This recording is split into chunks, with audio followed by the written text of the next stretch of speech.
Hello everybody, Tai Chi Twins here. I'm Joshua Rorty. And I'm Jeremy Rorty. Welcome to another episode of What's on the Weapons Wall. And so today we're going to be talking about our Japanese weapons. And so we'll talk about the katana first. Probably the most elegant blade that's been ever made, which is, I made that rhyme. Which is why you see it being used so often in movies and television. A lot of times we'll have these very ornately carved handles. Now this is just a wall hanger. This is plastic. It's not really carved out of ivory. You can even see there's a little line in the middle from where the two pieces of plastic were fused together. The blade itself is stainless steel, so really you wouldn't want to use this in combat because it would probably break really easy. Although it is incredibly sharp. But the one thing about that is it has this metal sheath, and we've talked about that before, how metal sheaths, not very good for blades because it will dull them as you draw them. So all those things are kind of what tells you that that is meant to be a wall hanger and not used for actual combat. Also, you have to look at how long that handle is. That's almost comically long for a handle. As opposed to if you're looking at this one, which even though this is more of a traditional Japanese katana, it was actually made in China. Not that that's bad, it's actually a really high quality sword. This one is made with the traditional ray skin, which is really important because, especially if your hands are getting bloody, you need something to hold on to that's not going to slip, and ray skin does really good with that. It's also got their traditional wrap, which you can feel is really tight, and it looks like it's twisted the correct way where it's not going to just come apart. This one as well has a wood sheath instead of a metal sheath, which, as he was mentioning, is much better for the blade itself. Which with this one, we'll get a close-up picture of this one. This one's Damascus, which is what makes it such a high-quality blade. Even though this is one of the shorter of the katanas, I believe this one's one of the heavier of the katanas just because of all the meat that's in that blade. Also a very basic tsuba. It's not very ornate. It has some venting in it to take the weight off of it. Whereas this one, of course, we'll get a closer view of it. It's a whole dragon put around there. These can actually get to be very ornate and actually like a piece of artwork. The other katana I want to talk about is this one here. Very similar to the Highlander katana as far as that it's a wall hanger. I just bought this because I thought it looked cool. And it was a mail order thing, so I didn't really get a chance to hold it before I received it. It's also got a plastic handle. It's molded plastic, but it's got this really cool carving of people in battle around a temple. But when I first got it, it has this great big curve in the hilt. So definitely, as soon as I got it, I realized, yeah, it's just going to be a wall hanger. But the one thing that made this one special, here, I'm going to hand the sword off to you, is inside the saya, or the sheath, there's a couple of these tools hanging out here. This one is called the kogai. And really all this was used for was wrapping up the hair and being able to keep it out of your face while you're cooking or while you're working. Maybe if you had to put your hair up in combat, I think if you're jumping into combat, you probably would have been prepared beforehand. We had heard something about you would use that to pick up the head after you killed your opponent, but I had never seen any corroborating evidence, so I don't know how true that is. On the other side here is what's called the kazuka, and it's just a little knife that's meant for working with your food while you're cooking around the campfire, or if you just needed a general small knife as a tool. And they just have these beautiful carvings that goes along with the whole theme of the sheath and the blade. But again, it's stainless steel for the blade, and this is a metal sheath, which again, metal with a blade is not the best thing, so definitely meant as a wall hanger. And that brings us to the last katana, which is the first katana I ever bought. I bought this one at CK Enterprise. It was like $50 or $75. It was super cheap. This one doesn't hang on the weapons wall anymore. I leave it by my front door for self-defense. But with this one, even though it's Hold on here. Did you say you kept that by your front door for self-defense? Yeah, Yep. So the bad guy comes in your front door, doesn't he get to the weapon before you do? Well, yeah, that's the idea. That's how I'm able to claim self-defense. Ah, okay. But I give him the cheaper sword, because even though this looks like it was made like a traditional Japanese katana, The handle, that's not real ray skin. It's actually molded plastic. Even the dragon manuke that are meant to help with the grip, that's not a separate manuke, that's all molded into the same plastic handle. The difference is that it does have the traditional Japanese wrap to it. This one also does have the wood sheath, so that means it's not too bad on the blade, which is still sharp. And just a stainless steel blade, you can see there's some nicks in it. I've used this thing to chop wood. Maybe not chop wood, but maybe chop into wood. Swords aren't too good for chopping wood. Even though this is a wall hanger and it's a little bit loose in there, it can still be used as an actual blade for self-defense. I would be willing to bet that any of these wall hanger swords would do good against a zombie. Not too often are you fighting people in armor nowadays. Which, speaking of armor, that brings us to the last Japanese weapon we're going to talk about today, the tanto. Now, there was a common belief that these were mainly carried by the samurai to commit seppuku if they lost their armor. Seppuku is their ritual suicide. But it was actually a very common blade. Women would carry these inside their belts, and they're so small that they would hide inside the obi, and you wouldn't even know that they had it. Commonly, these were carried by warriors because when they end up running into the Mongols had really hard armor made out of boiled leather that was incredibly difficult for the katana to pierce through. We'll show you the picture of the katana blade. It's extremely curved, and the tip of the blade is well above where the handle's at, which makes it hard to stab. This one, on the other hand, you can see how straight that blade is. The tip of the blade lines up right with the handle of the blade. And because of its geometry, it's thick on the back, it goes to a very narrow edge, and even a very sharp slope to the tip, made it incredibly effective to pierce through the armor and get to the warrior behind him. Nowadays, even though it kind of lost popularity for a while, it's come back into popularity. Every knife company makes a tanto, and they're all now made with way more superior steels. The geometry on them is way better. They'll even actually test them stabbing into car doors. I don't know if this one could stab through a car door or not. I don't know how many cars you're going to be attacked by on the street. You're going to break out your tanto to protect yourself from, right? Don't stab car doors, children. So let's check out how well these throw. We'll try throwing the tanto. We'll see how well it throws. I think maybe this will come apart a little bit because it's not really traditionally made. We'll try throwing one of the katanas. We probably don't want to throw one of these with the nicer handle.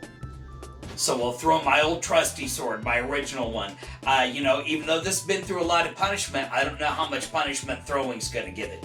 And then we'll maybe try throwing the knife that's in the sheath on that sword. Let's see how it goes. Let's check out the kazuka. This knife is 8.5 inches overall, with a 4 3/4 inch blade that's a 1/2 inch wide. It's a lighter knife at only 45 grams. We've had some good experiences throwing smaller knives, so let's see how well this one does. As always, we wanted to start with knives that were meant for throwing. This is the advantage of having a large variety of throwing knives. We were able to find a couple that were almost the same exact length as the kazuka. By starting off with these, it gives Jeremy a chance to warm up the technique and figure out his distancing.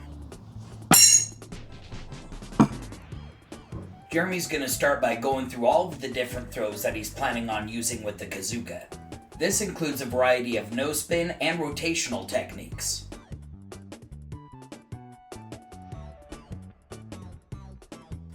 Now that he's confident, let's move on to the kazuka, which wasn't meant for throwing. Even though this knife is small, you can still hear how much force it generates when it hits the target. As we expected, even though the knife is small, it's very easy to throw with all of the various styles. When you slow it down, the wave that travels through the blade becomes more obvious.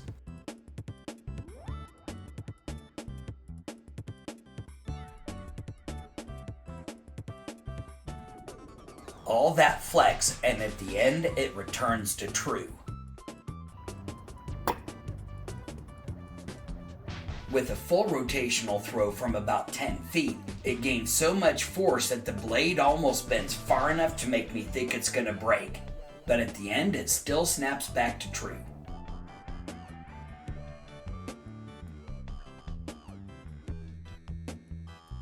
Next, let's take a look at the tanto. This Tonto is 13¼ inches overall. It's got an 8¼ inch blade that's 1 inch wide. It weighs a total of 214 grams. This is a Japanese weapon that was made in America. Let's see how much punishment it puts up with. Even though these kunai are slightly more blade heavy, they're close to the same length, so they'll be great for helping Jeremy figure out his distancing. You need to be able to adjust your throwing technique to the length and the weight of the knife. By training with knives at different sizes, you gain the ability to instinctively throw whatever knife you put in your hand. Again, it's a good idea to start by throwing something that was meant to be thrown. Now let's move on to Tonto, which wasn't designed to be thrown. The Tonto has a much thicker and heavier blade, which makes it more effective for a wide variety of throws. You can hear how much more force it generates when it impacts the target.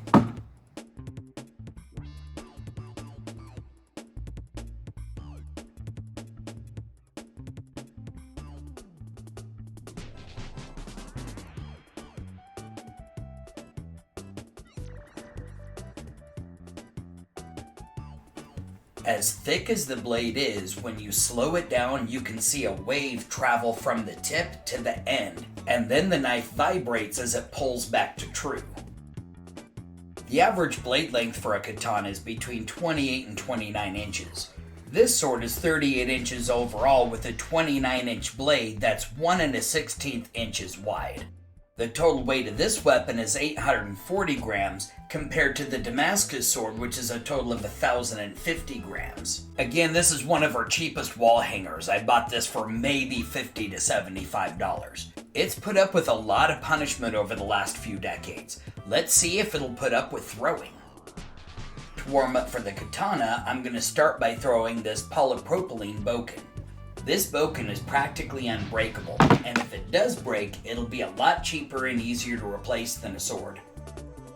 Now that I'm familiar with the weight of the weapon and my distancing, let's throw the real thing. This blade is so thick that you'd have a hard time bending it with your bare hands. But look at how much flex it gets when it hits the target. That's a lot of force. Because of the length of this blade, the full rotational throw will be done from close to 20 feet away.